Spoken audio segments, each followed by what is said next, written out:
Let me begin with this. The United States is pulling out of the Paris Accord on climate change. In part, President Trump said yesterday, because it allows India and China to keep building coal-fired generating plants. How should India respond?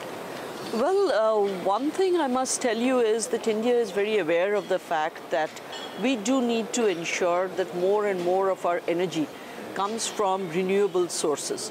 And if you've seen the amount of solar power that we have added to the country last year, I think it's one of the largest in the world. And in fact, probably the largest capacity addition of solar has been in India.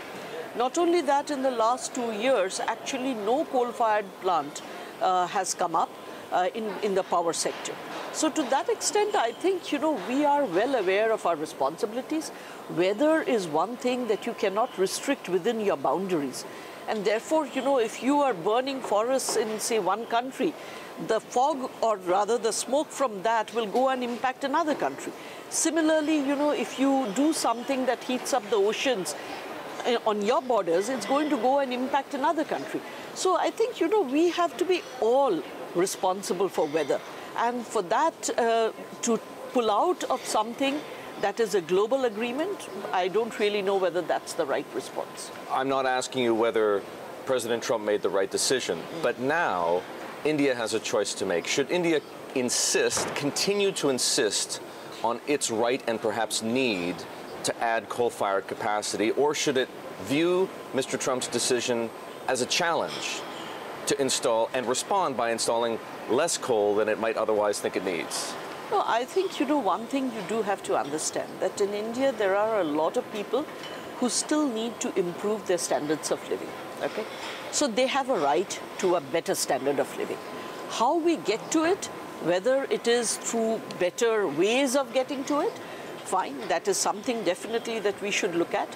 The other thing is, of course, I think, where research and development is concerned, the more developed nations, I think, have a responsibility to provide those as well to those who are not up to speed in these areas, so that we can bring in better technology and therefore lesser pollution at lesser costs. Arundhati, when we last spoke at Davos in January, you cautioned that it was too early to call Prime Minister Modi's demonetization program a success. A lot of work had yet to be done on digital initiatives and financial inclusion. What's your assessment now? Well, I think it's been an unqualified success, and I'll tell you two reasons for the same. One, of course, is the fact that digitalization has received a huge push. And if you look at the levels of usage of the digital channels before and after, there has been at least a twofold rise. So we have done the work of around 2 years in a space of 60 days, where digitalization increase is concerned. The other thing that has happened is the amount of resources that have come into the formal banking system, enabling us to lend at much lower rates. And that is something I think industry had been clamoring for. We were not able to transmit the rate cuts of the central bank because of lack of liquidity. That liquidity has really come into the system. So I think these are two very signal achievements of the demonetization. At the same time, bad loans remain a problem for India's banks and consequently for the Indian economy. The central bank has devised yet another scheme to force lenders to write down soured assets and also to force borrowers to renegotiate terms. Will it work? Actually, the central bank hasn't yet come with a scheme. And in fact, we are all waiting for it. What has happened is that the government has empowered the central bank to come up with something which hopefully this time will be effective. Actually, the last three things that the central bank had done, industry had said that, they had not gone far enough or been flexible enough. It was three programs that were given were very, very structured, so structured, in fact, that you really couldn't fit in a large number of accounts that needed special handling. Each account has its own solution. You cannot really, typecast it into a very rigid mold.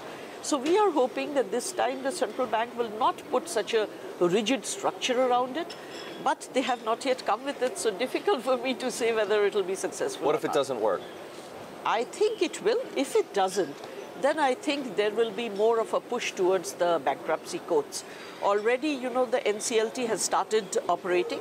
This is the Law Tribunal, which is actually going to hear the bankruptcy cases. The utilities around it, such as there has to be an information utility, there have to be these resolution professionals who are certified and registered, that has yet to take good shape. There are a few of them, not too many, but I think what is going to happen is that the speed of cases being referred to NCLT, that will go up. Inflation in India is at a record low. That's right. Is it time for another rate cut? I would think that it is something that the central bank should really think about. As soon as next week? Oh, very difficult again. This is something I don't normally talk to in media at all, because that's the central bank's prerogative. Of course. But from our side... But you're the transmission mechanism. You're the largest bank in the country. That's true. But you know, transmission in India also depends upon liquidity. The reason for that is, if you look at Indian banks, their resources are mainly deposits. They are not market borrowings. So even if the central bank cuts rates, it impacts about 3% of my resources. And that's not enough for transmission. Transmission happens when there is liquidity. But what does happen when the central bank cuts a rate is, it gives a signal. And sometimes signaling is very important. So that's why you would welcome a rate cut. That's right. That's right. Now, your bank has some ambitious plans to raise capital, secondary share offering, and a listing of the insurance business. What is the State Bank of India going to do with those proceeds? Or is that a decision for your successor to make after you step down in October? Not really, in the sense I think India is again on the cusp of growth, a very good growth cycle, and we would definitely like to have the capital to be able to participate in that cycle. We have done a lot of work internally to ensure that the risk standards are improved, underwriting is much more tight, the understanding of the situation in India is better, and therefore we believe that, you know, the next growth cycle we will be able to participate in it in a better way. Not only that, if you look at the #1 banks in most of the countries in our part of the world, all of them have capital adequacy which is in the range of 16–17%. Whereas ours is in the range of 13–14%. So to that extent, you know, as the #1 bank in the country, it would be nice to have a little more capital. So boost your capital, improve your capital ratios, and use whatever's left to make loans or to consolidate the industry? No, not really. I think we are done with the consolidation, in the sense we've already done the merger of 6 banks with ourselves, which was a huge IT challenge. But we've got past that. Now the challenge is more to integrate the human resources and ensure that, you know, the productivity and efficiency goes up. But once we have done that, I think we are done with the consolidation piece. I don't think we will be consolidating any more banks into ourselves.